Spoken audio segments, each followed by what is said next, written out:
Good morning and welcome to the Avenue Uniting Church in Blackburn, Victoria. My name's Rod Peppiatt. We meet each week on the lands of the Wurundjeri peoples of the Kulin Nation. Today my focus is on a story from Matthew's Gospel found in chapter 9, and I'll like to read that first. As Jesus was walking along, he saw a man named Matthew sitting at the tax collection station, and he said to him, "Follow me." And he got up and followed him. And as he sat at dinner in the house, many tax collectors and sinners came and were sitting with Jesus and his disciples. When the Pharisees saw this, they said to his disciples, "Why does your teacher eat with tax collectors and sinners?" But when he heard this, he said, "Those who are well have no need of a physician, but those who are sick. Go and learn what this means. I desire mercy, not sacrifice. For I have come not to call the righteous, but sinners." Then the disciples of John came to him, John the Baptist, saying, "Why do we and the Pharisees fast often, but your disciples do not fast?" Jesus said to them, "The wedding attendants can't mourn as long as the bridegroom is with them, can they? The days will come when the bridegroom is taken away from them, and then they will fast. No one sews a piece of unshrunk cloth on an old cloak, for the patch pulls away from the cloak, and a worse tear is made. Neither is new wine put into old wineskins.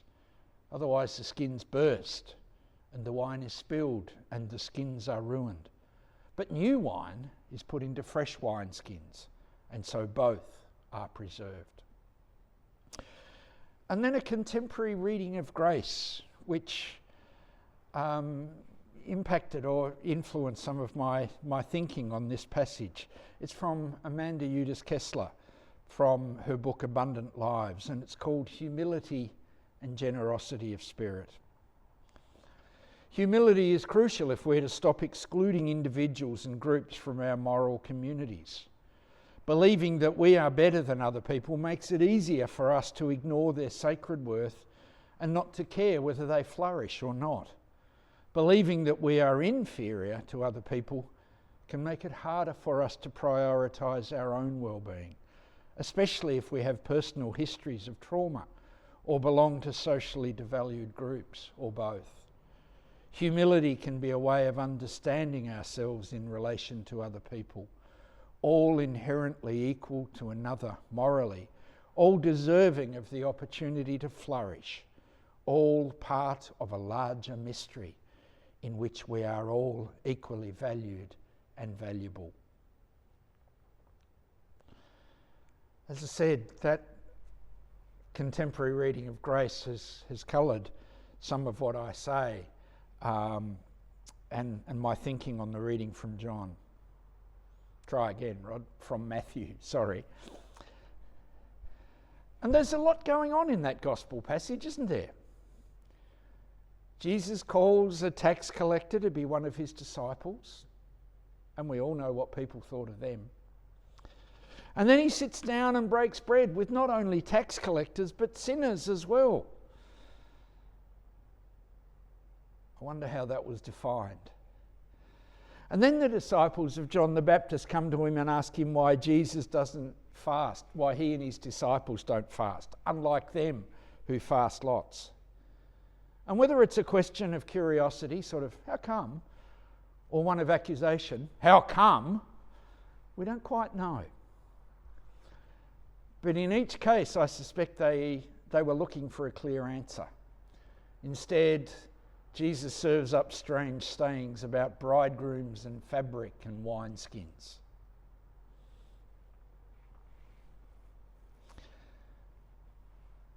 I'm sure that most of us have heard sermons on this passage before. The good ones I've heard are the ones that acknowledge its complexity.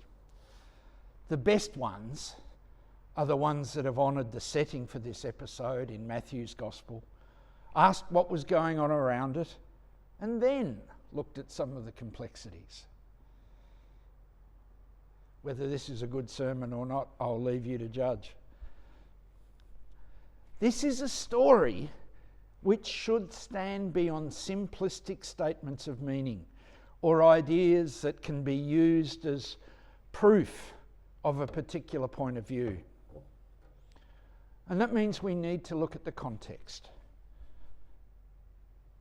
Let's think about why the story comes to us as it does. Well, we know that Matthew's Gospel takes written form several decades after Jesus' life and death. And we also know that it comes as the Christian communities are separating from the Jewish temple and synagogue communities, and that the separation is painful. And as well as that, it's pretty widely agreed by scholars that Matthew, although Jewish himself, was convinced that Jewish religious leaders had missed the boat in not recognising Jesus as the promised Messiah, the one chosen by God to save the people of Israel. In his telling of the story of Jesus, there is a sense of judgment in this particular gospel. Now, we need to be careful about how we understand that. It's been used as anti-Semitic justification, and we shouldn't do that. But it tends to surface, that sense of judgment tends to surface in comments about the spiritual blindness of the authorities and people, in the statements about fulfilment of the scriptures in Jesus, and as here, in the storytelling which places Jesus in opposition to the old ways. There is a radicalness about Jesus in Matthew, which has him attracting the criticism of the leaders for the way he does things, and Jesus challenging them to new understandings and new practices. It's very true, though, that Jesus talks about fulfilling the law, not abandoning it. And that's usually in the context of challenging the authorities' understanding and practice. Matthew sees Jesus as firmly in the spirit of the law. But what does all that mean? What does it mean for how we might approach and respond to the story today? Well, I think the confrontational aspect that I've mentioned needs to be part of that understanding. We need to recognise that Matthew quite regularly sets up confrontations between Jesus and the authorities. And they're often characterised as Jesus challenging the old ways of authorities and calling for reform and new ways of faithfulness. It's a bit like the dynamic of, you have heard it said, but I say to you. And it's kind of in the sense of, you've been doing it wrong. But the law remains. And in our passage, these confrontations place Jesus up against the authorities, who argue that purity means keeping yourself separate from them, whoever them is, the sinners. For the authorities, Jesus is associating with the wrong crowd, and thus any claims he might make about God and godliness are nonsense, blasphemous even. He responds by saying, well, the sinners are actually who I'm here for. The subtext could be, because they're the ones who know their need to receive grace. For me, that's certainly the implication. So this story and many others in Matthew's Gospel can perhaps be seen as a thinly veiled swipe at those who see themselves above or beyond need of such grace. Matthew's Jesus suggests they need to take a look at themselves. Again, let me say, it's not a justification for anti-Semitism in the 21st century. We can't just pluck these out and say, as people do, well, you know, you're all wrong. But we do notice that this is an episode that Matthew uses to assert the radical inclusiveness of Jesus' way, and also to assert that holiness is discovered through compassion in the midst of the life of the community, not in separating yourself from it. And then I got to thinking about the wineskins. I say that context is important, and my context for thinking about the wineskins is the fact that next week we celebrate the anniversary of the Uniting Church in Australia, formally inaugurated in June 1977. I was 15 at the time, so it's not quite a lifetime ago for me, but it's getting close. And looking back those 49 years, I believe that we now live in a church that 1977 didn't and couldn't have seen coming. There's such change has happened in that nearly half a century. Now that's said with deep respect and gratitude, and with no hint of criticism or judgment on my part. And that's important for what I say next. And that is that the Uniting Church designed in the 1960s and 70s has some real challenges in 2026. Some of the original wineskins are showing real signs of wear and tear. Some are leaking quite badly. Some of that's because our institutional life is sort of needing to catch up. Some of it is because we are just a different church and a different world. Across the decades, there's been some fantastic new wine made, notably in the church's engagement with our nation's first people and our growth as a multicultural church. There's been some brilliant vintages in the work of Uniting Care, Frontier Services, Uniting Age Well, Uniting World, and many other things, agencies. And so many faithful congregations and people have found new and creative ways to serve and witness to the gospel of Christ, where we are. So there's plenty of new wine about. The challenge for the Uniting Church as an institution, I hesitate to use that word, but we are. The challenge we have is to become the new wineskins which hold and allow the new wine to be shared in the 2026 version of Australia. That's a challenge that we wrestle with at presbytery, synod and assembly levels. And we've got programs like Assemblies Act 2, the Victoria Tasmania Synod Faithful Futures Project. And it's a challenge for local churches too, as we faithfully live and minister within the wider community. And here's where Matthew's wine and wineskins imagery needs to be handled with care and respect. For Matthew, it was quite straightforward.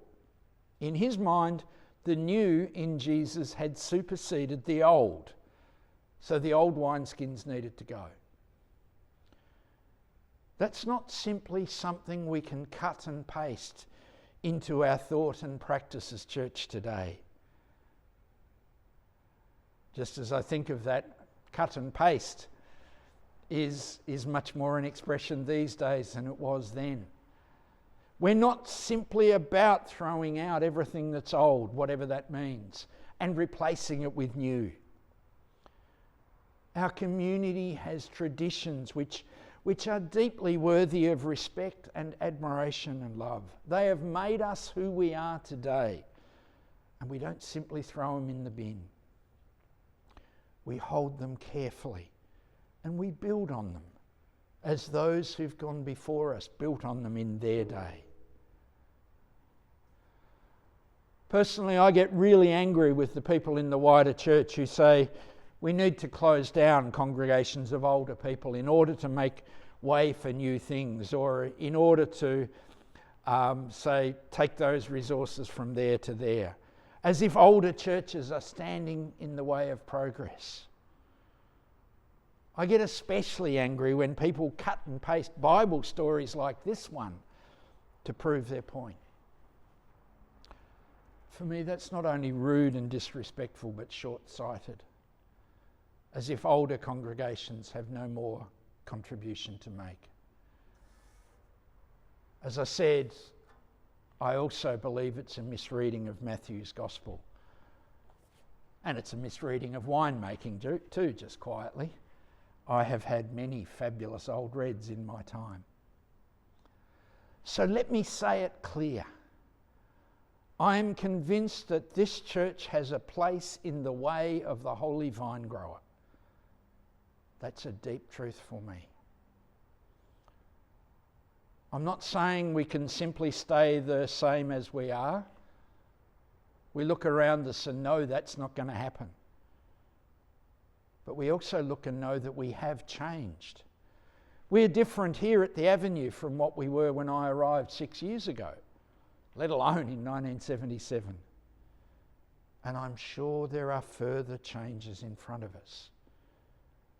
Let's look forward to those with interest and curiosity rather than fear. Change is a constant, as bizarre as that sounds.